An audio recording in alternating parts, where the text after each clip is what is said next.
Hey everybody, Sean here from BoredParacord.com. Today we are going to make a wedding ring or just a band that'll go around your finger. I just have a scrap piece of goldenrod here. I don't know, it's about 14 inches long. Don't even need anywhere close to that. And then we've got some black microcord. I need a pen, so I have a pen here.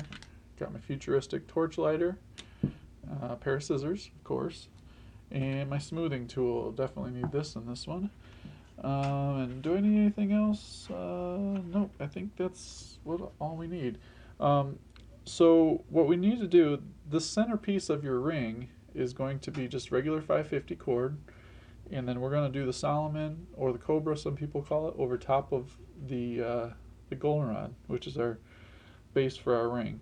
So we need to figure out how long to make this. So one way to do this is just to wrap the cord around the finger that you want to make the ring for, and we're going to go a 1/4 inch past the end of, let me zoom in here so you can see what we're talking about. We're going to go about a 1/4 inch past the end of the paracord once it's wrapped around your finger, and you want it to be kind of snug too. The reason why we're going a 1/4 inch longer, and I'm just going to mark this right here so that I can cut it. The reason we're going a little longer, there it goes, is because when we weave the microcord around it, it's going to fill up a little bit, so you want it to fit. So I'm just going to make my cut here, just like that. I gotta zoom out just a little bit here. There we go. So make the cut. I have one end that's already melted and one that's not. So you want this to be a pretty good seam here without a big piece of nylon sticking out. So what I mean by that is we want to melt this, but not have a huge bulb of molten lava on the end of this, because we are going to weave around this. So I'm just going to do one side and then stick them together just like that, and then hopefully without burning myself, yeah, that wasn't too bad, we're going to fuse those together just like that. So now we have our base, and you can slide this on. It's not very tight at all. Got a little bit of a gap there. That's going to get filled up, which is just fine. And then, let's see, I'm going to take off about 2 feet. We'll go with 2 feet and see what we have left over at the end. I think that's going to be pretty close. And we're going to seal the ends real quick. The microcord is just like the other cord that we carry. It's a nylon. Alright, there we go. We'll get that set out there. The first thing we want to do is, you can start at either side of this, the fused section, because you want this to be like at the back of your hand on your finger right here, and you want to start and finish your weave close to that section so that you have the worst part of the ring, which once you do everything, you're hardly going to notice anyway, but it's always good to have it at the back where it won't be seen. First thing you're going to do with the black, 2 ends together, and you're going to find your center point, which is that spot there, and you're just going to hold on to that. Take one cord through the center of your ring, just like so, and then you're just going to tie your Solomon like you normally do. So basically what we have here is the ring is on the center point of the microcord right now, and I can zoom in again here, make sure I got a nice good focus for you, and we'll try again. That should be good. Alright, to do the Solomon, and this first one's going to be the hardest because the ring wants to move around on you.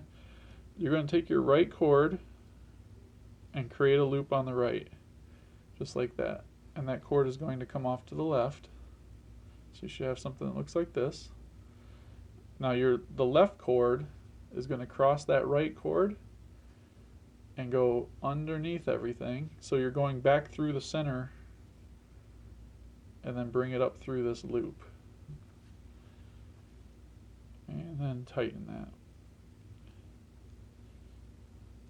Just like that. You're going to have a little like a loop on the side right here. That's fine. That's perfectly where it needs to be. We're going to repeat the process, but now starting on the left side. So create that loop on the left. Take your right cord, cross over. Take that cord through the ring and then through the loop. And you're pushing it up through the back side of that loop. And pull that through. And pull it tight. And now if you look at the right side of the ring, you also have one of those loops on the right side. So you have one on the left and one on the right. And pull that tight.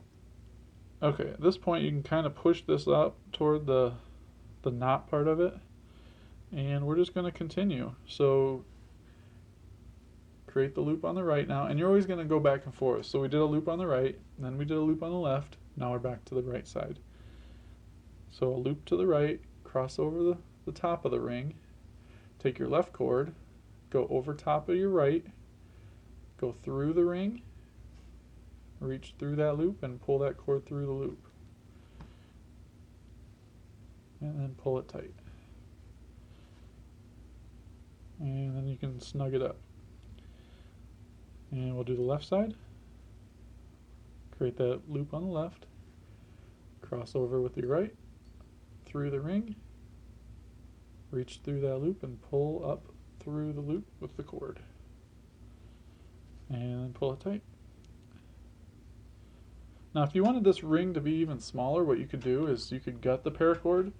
And what I mean by that is you could take the center strands out just like this, and then you would end up with a flat cord just like that, and it would give you a less bulky ring when you're all said and done, because you don't have all those center strands in there. Alright, where were we? Okay, so we did the left side, create the loop on the right, cross over it,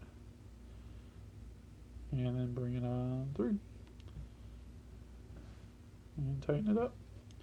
And if you do this right, you can kind of see from this pattern, you're going to end up with diamonds, or triangles, as it goes. And it's going to go all the way around.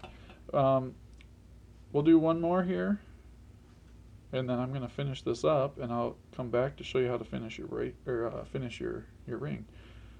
Create the loop, cross over the top, through the ring, and bring it through the loop. And tighten it. There we go. Alright, well I'm going to go ahead and finish this on up and be back to show you how to finish your ring. Alrighty, so we've gotten to the end here. Now what I've done is I have, which way does this go?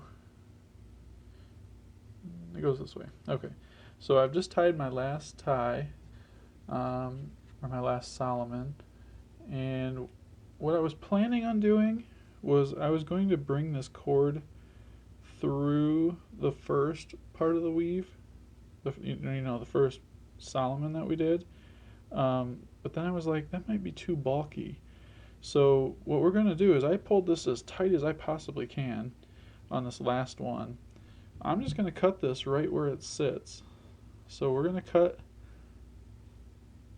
right there, and we're going to melt that in. Oh, and the other thing, I quickly realized that 2 feet was not going to be long enough. So I undid what I had going, pulled off 6 feet, and I have about 3 feet, no, about 2 feet left. So I would definitely recommend going with 4 feet of cord.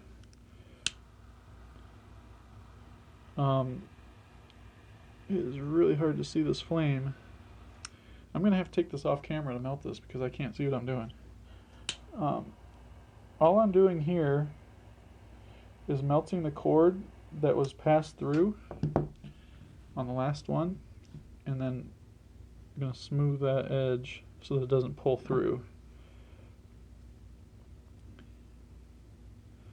And you can see this is where we fuse the 2 cords together.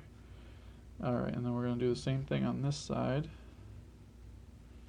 You want to cut pretty close to your ring.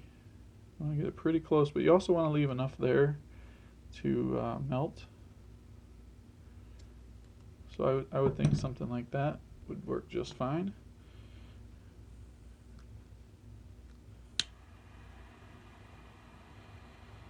And like I said, I'm using the futuristic torch lighter that we carry. It's a single flame, which is really nice. Perfect for doing this because it needs to be very, very accurate. So make sure you go a little long on measuring your ring. As you can see, this fits pretty good. Maybe 1/8 of an inch would be a little better, but it still feels pretty snug. I don't think it'll fall off. Looks really cool too. I like how it has the triangles on there. The other thing, 4 feet of microcord, you should be good. And then make sure when you're melting it, you get right into where you need to. Otherwise, you're going to melt everything around it. I hope you liked this. Everything you saw here in the video, you can find on our website, BoredParacord.com or Paracord.com. Somebody on Facebook, on our Facebook group, facebook.com/groups/paracordon, posted a ring just like this. I cannot remember who it was, and I went back and looked and I could not find it. So whoever you are, this is because of you, and I hope everybody else can take away from this video, and I hope to see you on Paracord On. And until next time, Paracord On. Do me a quick favor and hit that subscribe button to your left. There's other great videos all the time, and there's a few to the right side of the screen, and you can also buy Paracord at our site with the link at the bottom left. Thank you again for watching.